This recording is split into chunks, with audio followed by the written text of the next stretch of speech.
This person is amazing. We run into him all the time here at the engine room, and that just means he's super busy and super good at what he does. Please put your hands together for Buda Da Future. Thank you. Super honored to be here on your platform. Thank you very much. Coño. Por fin. Por fin. Llegó. I Thank can't you. because we've been seeing you now for a while here, and it's great to be in this building. I have to say, I love the energy in this building. A lot of creatives here passing by each other in the hallways and collaboration, which is so Definitely wonderful. a privilege. Yeah, the energy in here is really good. It's very like new, it's fresh, and you constantly see good people coming through the door. So that's really a plus sign. You know, Buddha, usually I will tell the listeners exactly like what the person does. Like, he's a producer, but your resume is just too much. Thank you. There's no way, I mean that in the best way. Thank you. But there's no way for me to, like, how do you encapsulate what you do?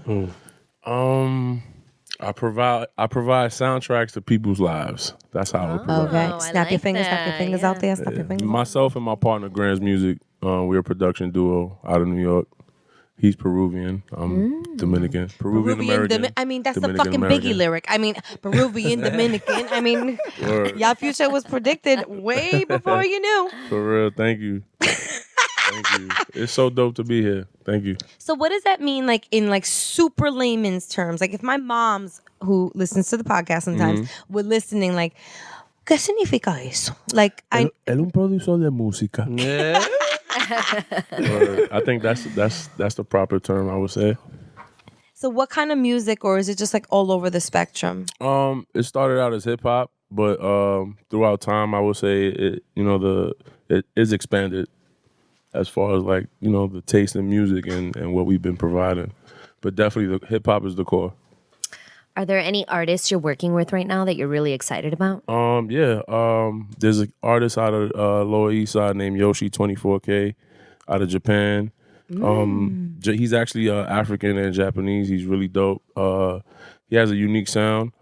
Davies, we have an album dropping November 8th. Oh. So that's an artist I've been working with since day one throughout his development.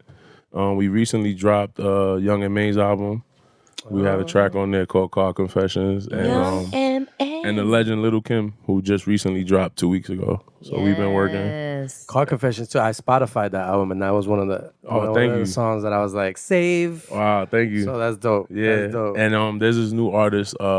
She's actually Armenian and Puerto Rican out the Bronx. Oh. Her name Annalisa Zadian. Does she look like a Kardashian? No, she looks like what an Kim anime wishes she character was. almost. Rise and shine. wow. Yeah, she's dope though. Nice. She has a unique sound, kind of like Amy Winehouse.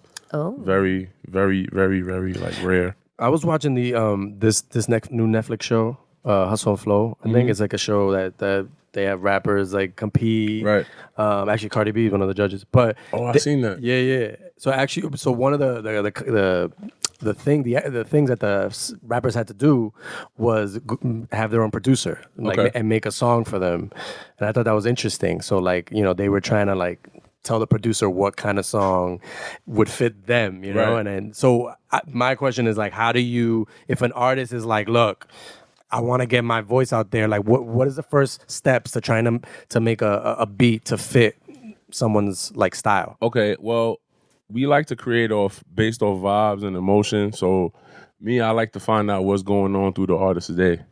So what's their energy like, and where their mind is at. You know what I'm saying? As far as creatively. And then from there, we can actually build on the sound together.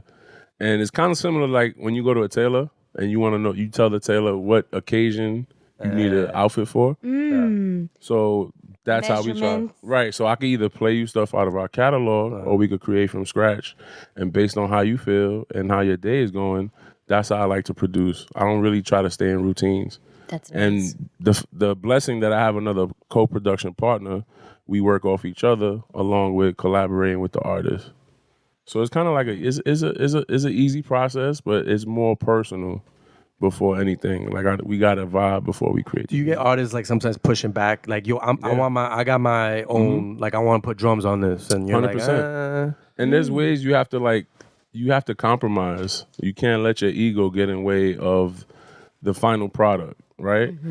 your job as a producer is to make sure you get the best out the artist. So, I want bongos on this. I want bongos. Whatever on you this want. all day. I really think some Tamboras, triangle would bongos, sound great. cowbells. Triangle or Cool. cowbell. Let's try. Let's try. Ukulele. Let's try. Get me a everything. nice ukulele mix. I need you to get everything out your system and try every possible option so that you feel comfortable that we tried every option that you brought to the table.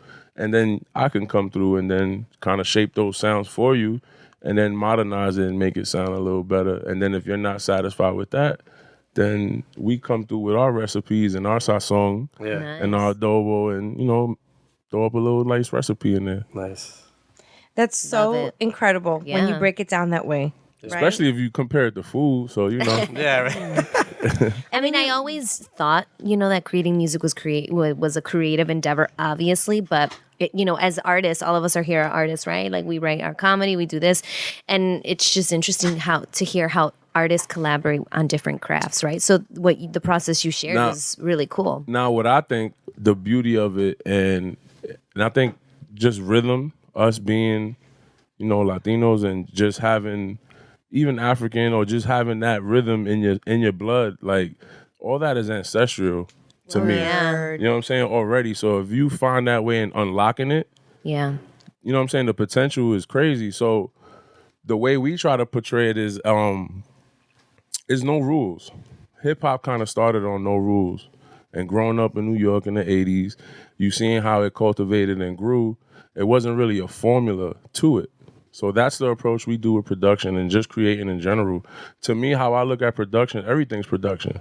This podcast is production. Putting shoes together is production. Running the studio is production. Is just taking it to other levels.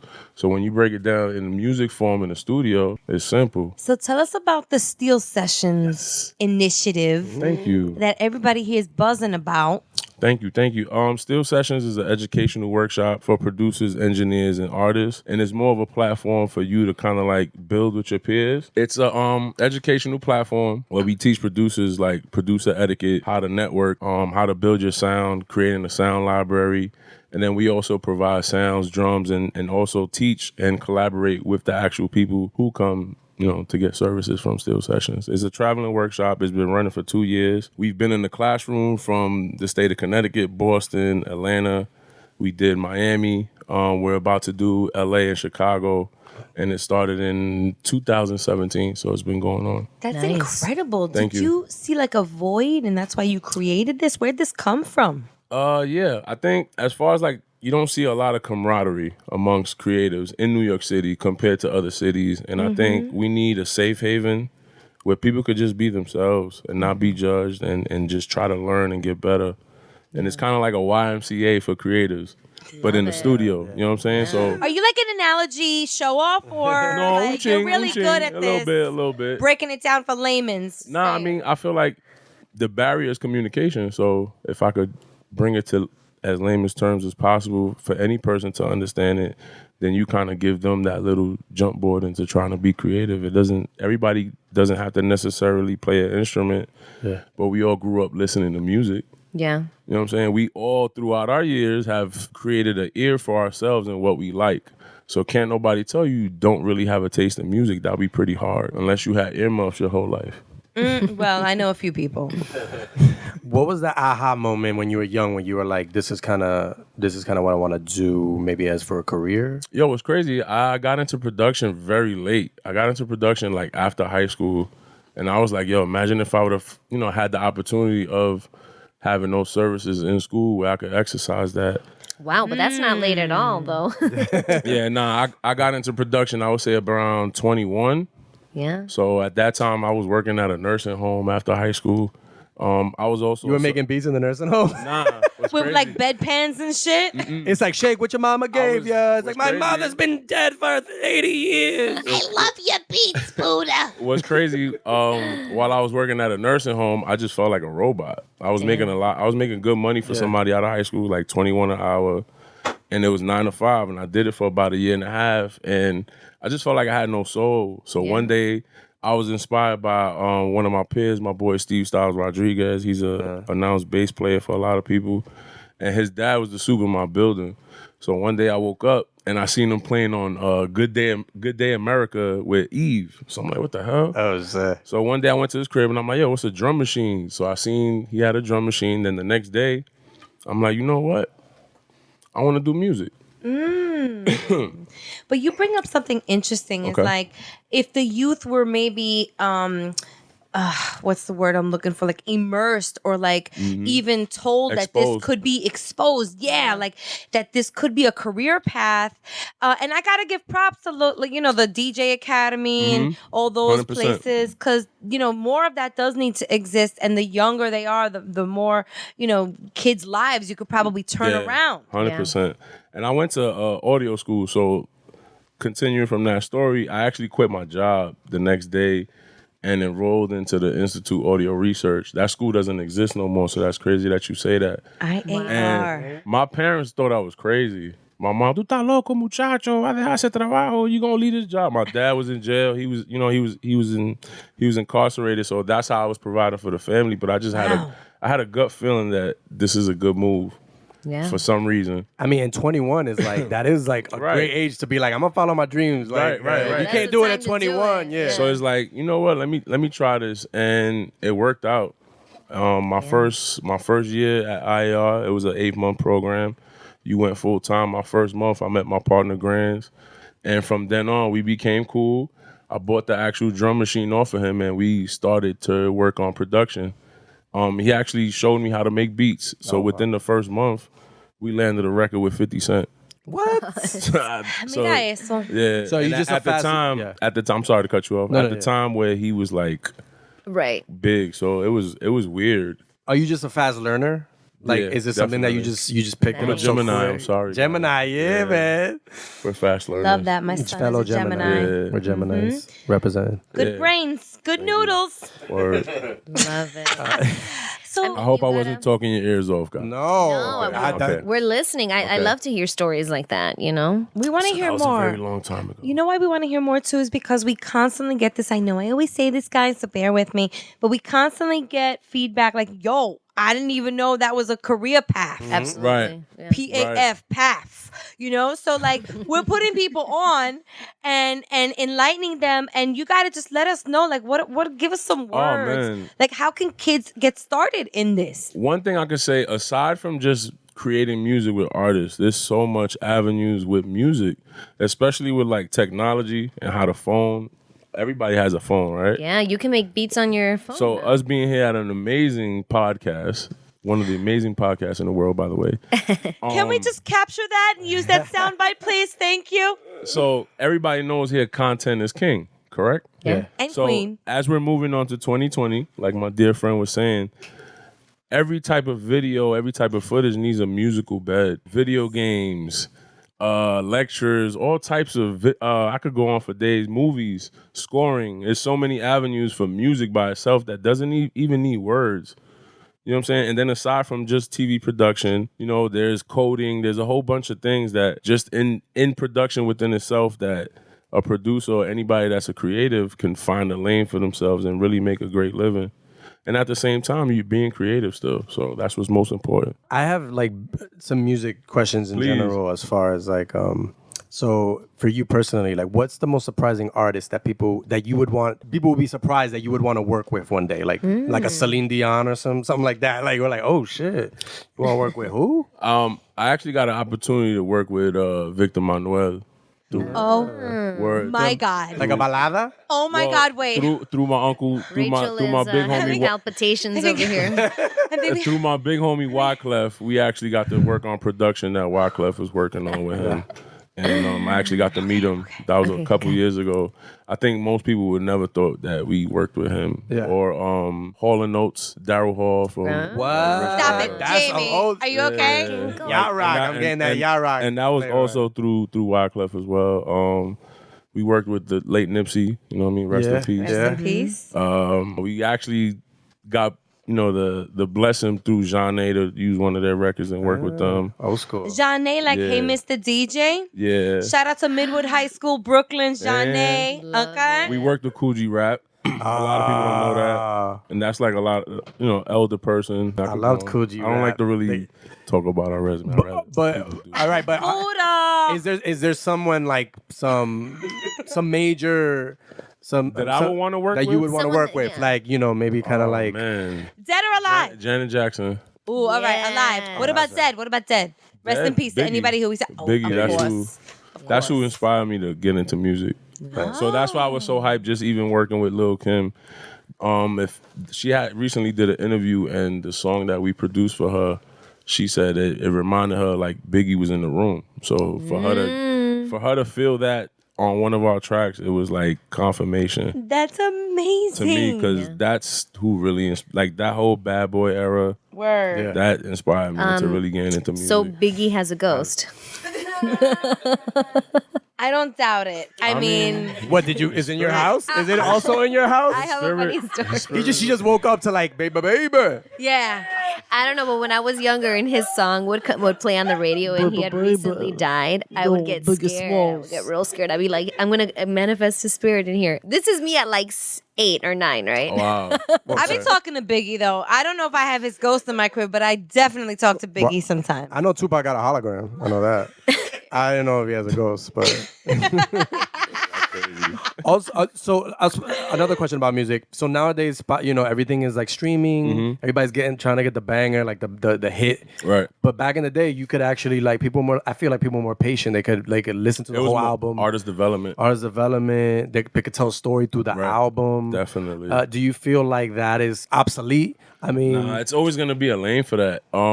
Because people enjoy the fluff, but eventually you're gonna need substance. You're gonna need soul food. You know what I mean? Eventually you can eat chips all day, but then you're gonna need some mango, some home cooking, some rice and beans. yeah. So right now there's a lot of fast food being served, and I think going into this new year, there's a lot of people that's due to drop albums that actually contain a lot of substance. So I think that'll kind of shift things. Hopefully, God willing. Yeah. When are you going to write your book on analogies? Because they're really good. So how about we put the book together and partner up? I would love to partner with Buda Da Future. That would be dope. I'm a good writer, Buddha. can tell. Be careful what you ask for. No, let's do it. But your comparisons and analogies are blowing my mind. Just Thank have you. to say, I'm a nerd. I'm just a nerd you, when it comes Mom. to The Latinologies. I the appreciate Latin that. analogies. There you go. So stupid. So what's stupid? Like Buddha, the Yeah. future. Let's just, I don't know if this is going to be an easy question or a hard question, but tell us, what is your day to day? Like, what do you wake up doing? Where do you go from there? When does your day end? Or are no 2 days synonymous? No 2 days are synonymous. Every Kinda day thought is a that. thrill. Every day is a new episode of The Simpsons. I love it. Love it. I love it. Another one. And that's the thing, though. Are you guys recording this? Oh, yes, we are. I like that Yo, one. That's a y'all Simpsons crazy. fan, yeah. And then the thing is, I don't want it to be the same every day. So it's like I enjoy the fact that it's spontaneous. Sometimes it's not healthy, but it's like, who the fuck died and came back and gave you instructions? So who really is living the right way? You supposed to, whatever makes you happy, that's what it is. Amen. Move over, Joel Osteen. I'm saying. Yo, y'all bugging. I'm saying. Joel Osteen has a sermon on y'all this. crazy. Thank you, though. Just because, I mean. Carmen. Oh, God. It's God. All of Carmen's favorite Joel Osteen sermons are going to be, you can catch them, you can download them after the podcast.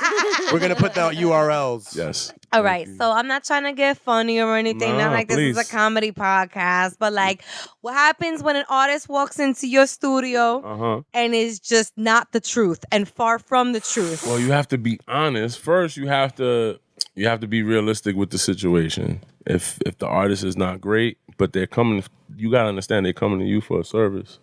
So that person might not be great, but maybe you could get the best out of them that day or the best version of themselves that day. Because I'm big on confidence, right? If I shit on you today, you might be the next big thing tomorrow. That's the beautiful thing about music, man. And it's like, people are so quick to shit on people when everybody's in a development stage. Nobody really has mastered life. So it's like, with creating music, definitely be honest.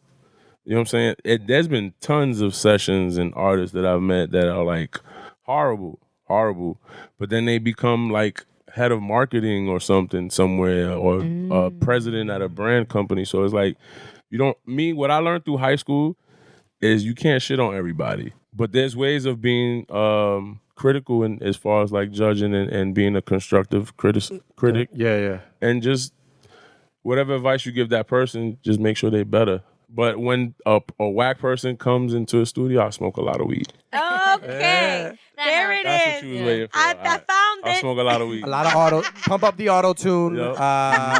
Yep. That just fixes I'm sorry I everything. went around in the question, but yeah, a lot of weed. No, you didn't. That was a great answer. So what's this that you have going on with Hot 97? What is all that? Right now they're doing their Who's Next segment with artists and producers now. So we're trying to like jumpstart that program with them and be in tune with the culture and just find the hottest new talent throughout the country and have them, display that through Steel Sessions. So it's a collaboration of Hot 97 and Steel Sessions. From the Funk Flex freestyles, we've been providing all the production.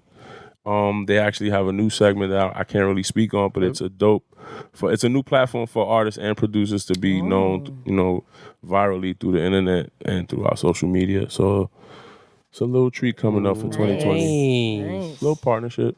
That is so Just trying awesome. to build, Well, we want to thank you for giving us your Thank time. you. We know you had to come a long way to get here, rocking out in your those office stairs downstairs. Juno, One time for Buddha the Future. thank you so much. Super honored to be here.